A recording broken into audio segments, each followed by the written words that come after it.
Welcome. I'm Dr. Sarah Williams. Today we're diving into a conversation that many women never have out loud, but one that matters deeply. If you're a woman in your 60s or beyond, and you've noticed changes, your sleep feels lighter, your energy fades by mid-afternoon, your mood shifts without warning, or intimacy has quietly slipped away, you're not alone. But here's something you might not expect. These changes aren't simply because you're getting older. Yes, hormones change. Yes, tissues shift. But in my decades of working with women, I've noticed another truth, one that isn't in most medical pamphlets. Somewhere along the way, many women stop touching themselves, and I don't just mean sexually. I mean placing a hand on the chest when grief rises, resting palms on the belly in the morning light, reaching for ourselves with the same tenderness we once offered to others. When this stops, the body begins to close in on itself. Not because it's failing, but because it hasn't been invited to stay awake. The body responds to attention the way a garden responds to water. Without it, nothing dies immediately, but the vibrancy fades. You may start to feel muted, disconnected, unsure when or how that shift began. And no one tells you that this absence of self-touch has real consequences. On hormones, on the pelvic floor, on sleep, on mood, even on confidence. This is not about sexuality alone. It's about sensation, about reminding the body that you still matter, that you still belong to yourself. I think of a woman I'll call Linda. She's 70 years old, sharp, independent, and full of stories. When we first met, she spoke easily about her health and her family, but when the conversation turned to intimacy, her eyes lowered. I try sometimes, she said, but it feels like my body doesn't respond anymore, like I'm knocking on a door that's been closed for a long time. That feeling of distance is more common than most realize. Disconnection isn't neutral.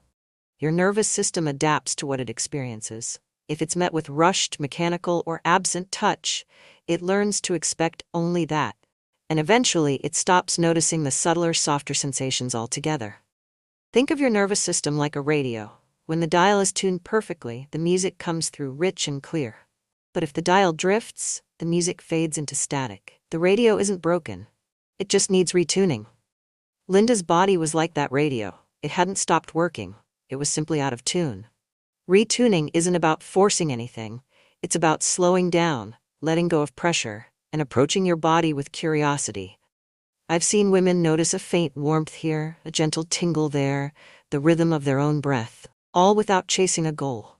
When you touch yourself with kindness and presence, you give your nervous system a new language to learn. And slowly, the body begins to whisper back. I also think of Eleanor, 68, who came to see me about persistent dryness and discomfort. She hadn't been intimate in years, first with her partner, then with herself. She assumed her body would adjust. But the truth is, the female body doesn't adjust to silence. It responds to it.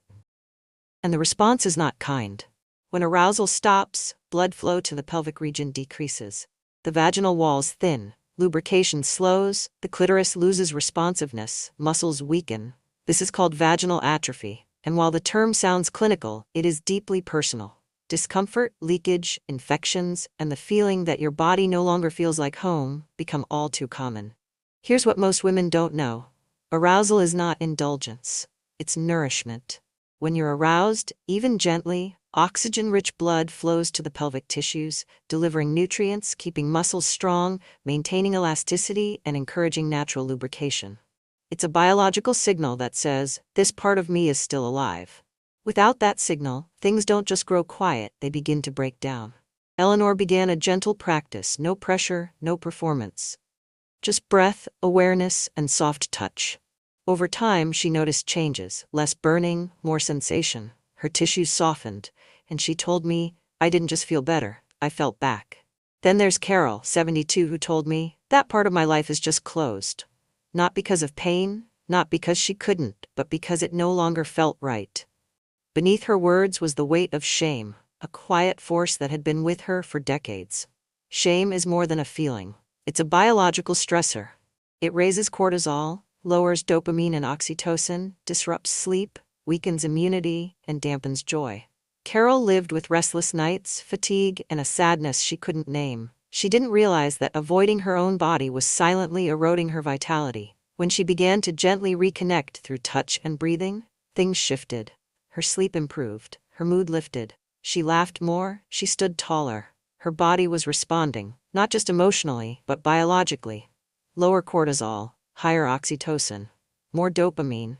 Touching yourself with kindness without judgment isn't selfish, it's healing.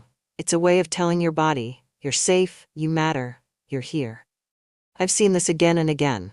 Women who maintain a gentle daily practice of self-touch often sleep better, think more clearly, and manage stress with greater ease. It's like a piano that's played every day. The notes stay clear, the music alive. Leave it untouched, and it falls out of tune. This isn't just about sensation, it's about restoring physical function. The pelvic floor is like a bridge that supports your bladder, uterus, and bowel. If you stop using it, the muscles weaken, the tissues thin, and the nerves lose sensitivity. That can lead to leakage, sudden urges, discomfort, even changes in posture and mobility. I remember Helen, 69, who hadn't touched herself in 6 years.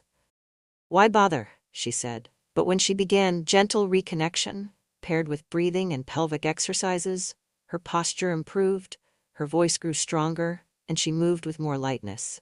This wasn't magic. It was biology responding to attention. Your body is not broken, it hasn't failed you. It's simply waiting for you to invite it back into your daily life. That invitation doesn't require hours of effort. It can be as simple as 10 minutes in the morning or in the quiet of the evening. Place your hands on your chest or your belly, breathe deeply, and notice the rise and fall beneath your palms. This is your way of saying, "I'm here, I'm willing to come back." Over time, this simple act can awaken sensation, soften tension, and rebuild confidence. I think of Diane, who once told me, "It feels like I've come back to life." Not because of a grand transformation, but because she gave herself permission to be present in her own body again. She began with quiet moments, no agenda, no expectation, just presence. And slowly, warmth spread from within, the sense of wholeness returned. This is the truth I want to leave you with. You are not broken. You are becoming. Your body was never meant to fade, it was meant to evolve. And it is still yours. So tonight, perhaps in the stillness of the evening, give yourself the gift of 10 quiet minutes. Place your hands on your body.